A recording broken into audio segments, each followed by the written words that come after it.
5, 4, 3, 2, 1. Hey everyone, my name is Eric Brown. I'm part of the core team here at HighExistence. So we find ourselves in a very interesting time right now. A lot of us have been forced inside, and this creates a forcing function for many of us to go inside.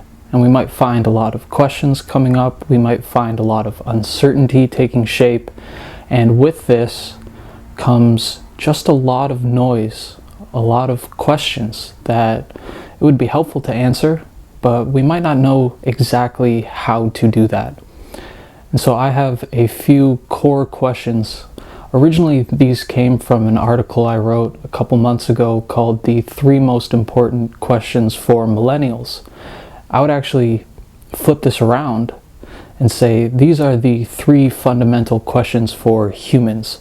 These are the questions that the rest of your life emerges from. These are the generators of the rest of your life.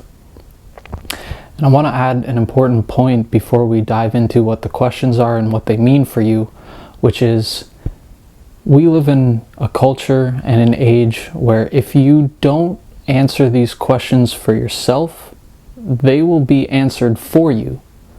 In many ways, that's the value of culture and society, that they've answered a lot of problems already for us. But many of us find ourselves in this space of kind of not being satisfied with where we are, where we're going, who we want to be, the people we want to interact with, and even just having a more grounded sense of certainty in our lives. And so this is a really important point here, which is each of these questions will take deep, structured thought. You need to sit down with a piece of paper and a pen or your notebook open on your computer and really just sit and give them some thought and see what comes up. See what your heart and your body really want you to do with these questions. And through that, we can start to design and implement and move towards the lives that we really want here. So the first question we have is, what are you doing? And there are many ways you can interpret this, and there are many layers that we can drill down to into this, and the question will ideally address all of them. So the first way to answer this is, what are you doing right now? Have you taken a stock of how you spend your time, where your attention and your energy goes?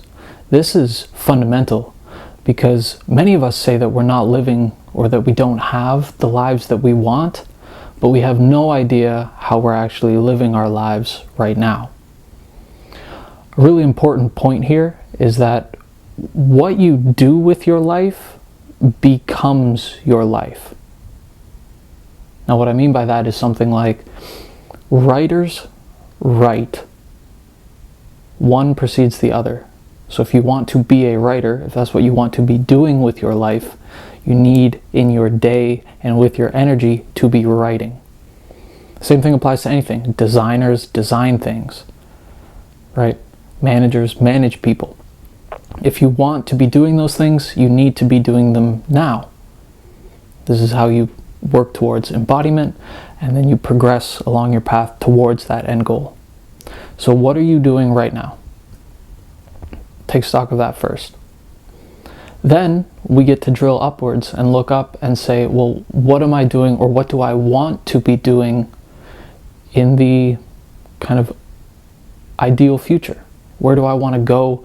What job do I want to have? What work do I want to do? What is deeply meaningful to me? So take a minute, sit with that and think about it and make it clear. Like, how do you spend your day? What does a perfect day look like for you? Break it down hour to hour, activity to activity. What kind of work do you want to be doing? Where do you want to be doing it? These are fundamental questions. And again, what I mean is, if you don't answer this for yourself and come to an answer that really resonates with you, all the options will be given to you, right? You'll go through school, you'll be told to get a job in these areas, you'll study these things, and eventually you'll just find yourself in a job or a career path that might not feel like it fits because you never chose it, right? So the foundation that we start on is choosing what we want to move towards. And this can apply to all areas of your life. What kind of hobbies do you want? How much free time do you want? Do you want to be working a lot, or do you want to be working less and have more time for your relationships and your interests and just walking around, seeing the world, working on that creative project that's always been deep inside of you? It all starts from this really crystal clear outline of what you want to move towards. You'll notice that we've ended up with two things. We'll figure out exactly what we're doing right now, how we spend our time, what our weeks look like, the situation that we're in, and we have a picture of where we want to go, the ideal future that we want for ourselves. And we'll have a whole nother video on this, but then all we need to do is fill in this gap and actually work backwards from the ideal to the present, and right in front of us, we'll have the path laid out for us. This is commonly called a gap analysis. Right? So where do I want to be? What do I want to be doing? Where am I now? What am I doing now? And what steps or what path or what work will take me from where I am now to where I want to be? So this is the fundamental question right here. And just sit and answer that for yourself, because everything else stems from this. The work you do, the people you talk to, the places you live, the time you have, the energy you have, the excitement you feel for life, all of this stems from the question of what am I doing right now, and what would I like to be doing if I could be doing anything? So once we've answered what am I doing, the second fundamental question is who are you with? And again, we will notice this perennial truth that if I don't specifically choose who I want to be with and the relationships that I want to have, the choice will be made for me.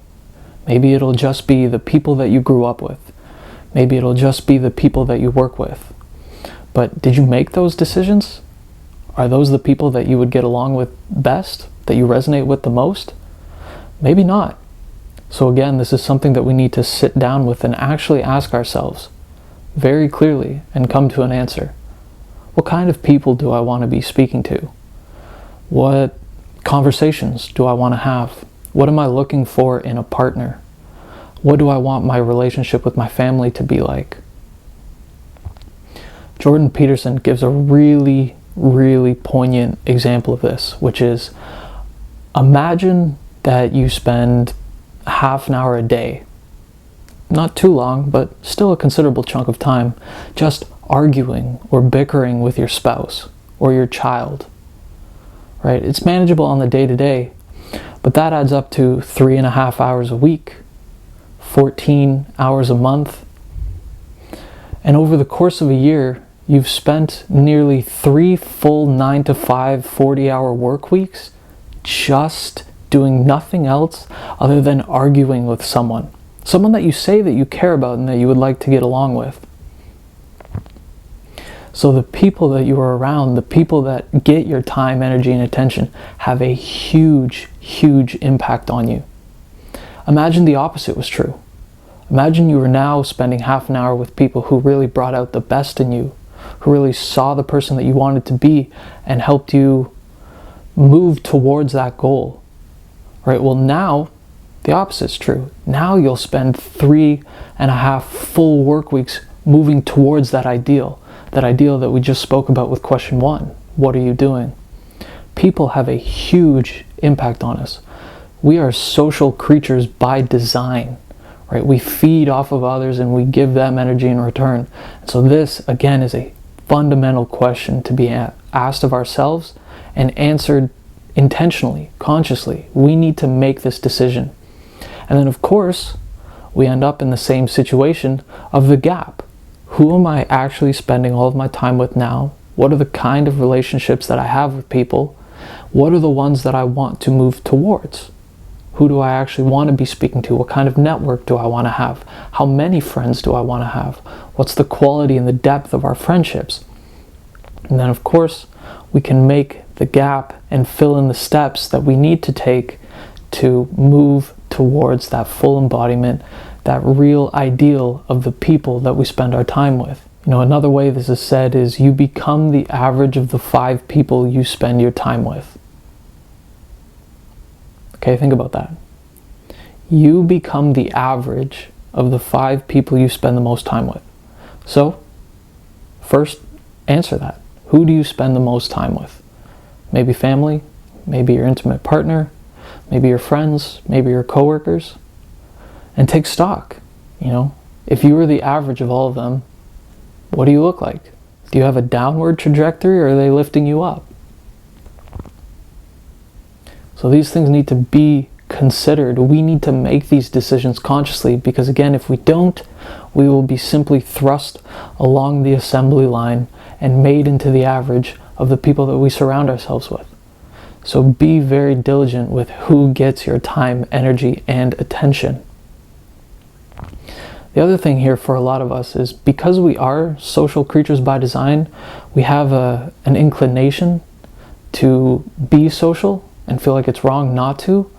But honestly, if you recall the math we just did a second ago, it would be better to have a smaller, tighter circle, or actually spend more time alone if the alternative is becoming or spending time with people that you don't want to get your energy, who drain you more than they lift you up.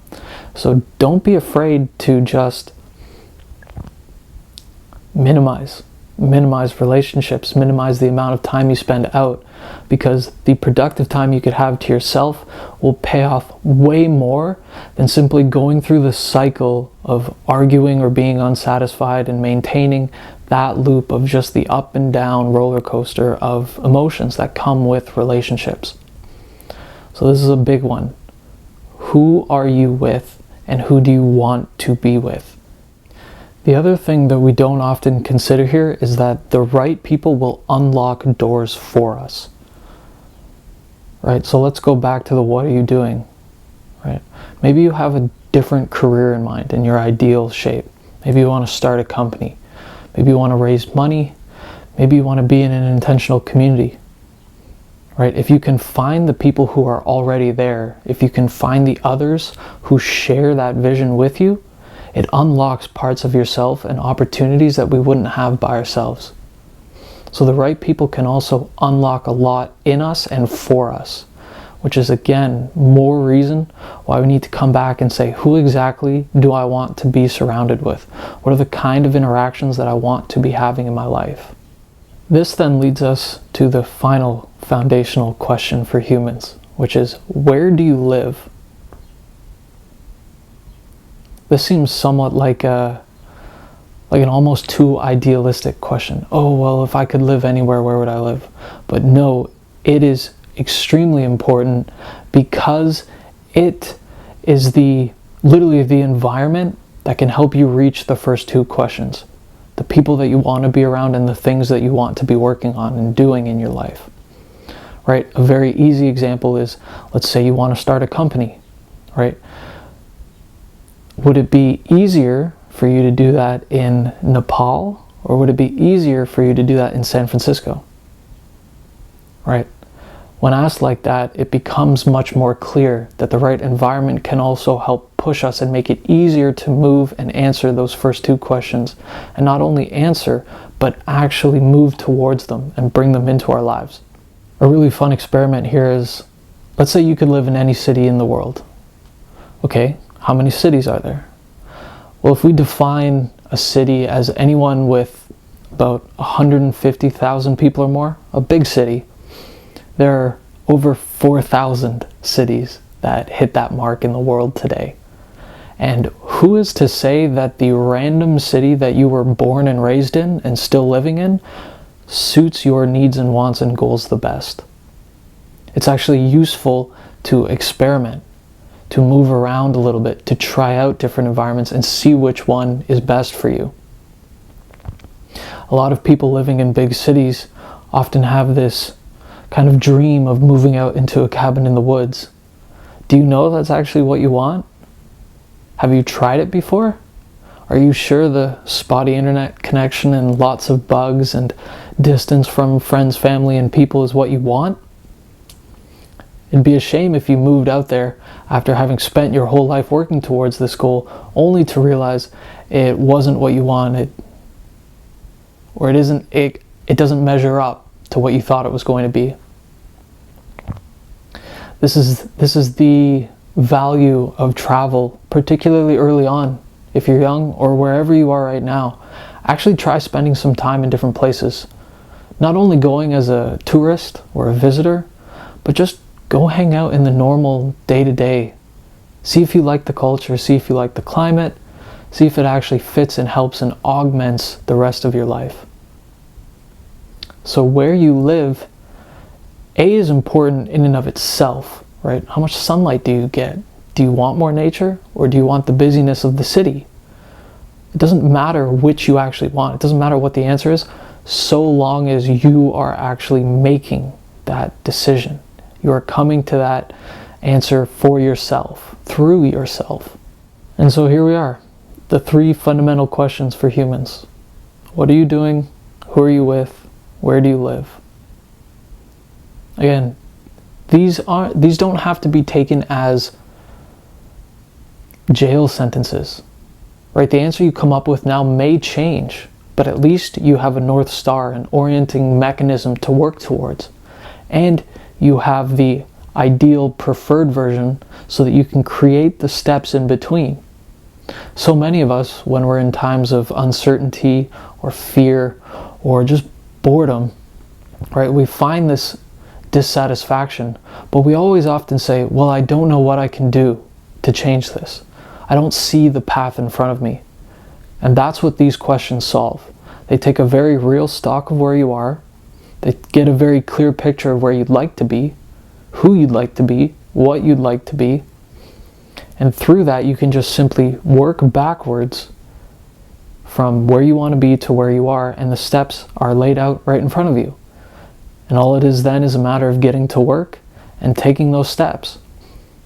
This creates a profound sense of clarity and calmness and focus in you and motivation, because you can see where you want very clearly, you know the steps you need to take, and you know that you can do it, because none of the steps are overwhelming in and of themselves. But when it's all just swimming around in our head, when we only have a vague idea or a feeling of what we want, that's when it becomes really confusing, because it's unclear. It swirls around and gets lost and takes up a lot of cognitive load in our minds. So you do have an opportunity here. A lot of us have been sent indoors. This is causing a big turn inward. And now, what can you do to cut through all of that noise and the fog? Get some clarity by sitting down and answering the 3 fundamental questions. And if you like this, we're going to be putting out a lot more. My teammates, John Brooks and Mike Slavin, I'll add their channels down below, are also putting out just some amazing, amazing pieces on emotional management, managing uncertainty, how to cope with grief, and really, again, how to live that life that you want. And so I'll see you here next time for the next one.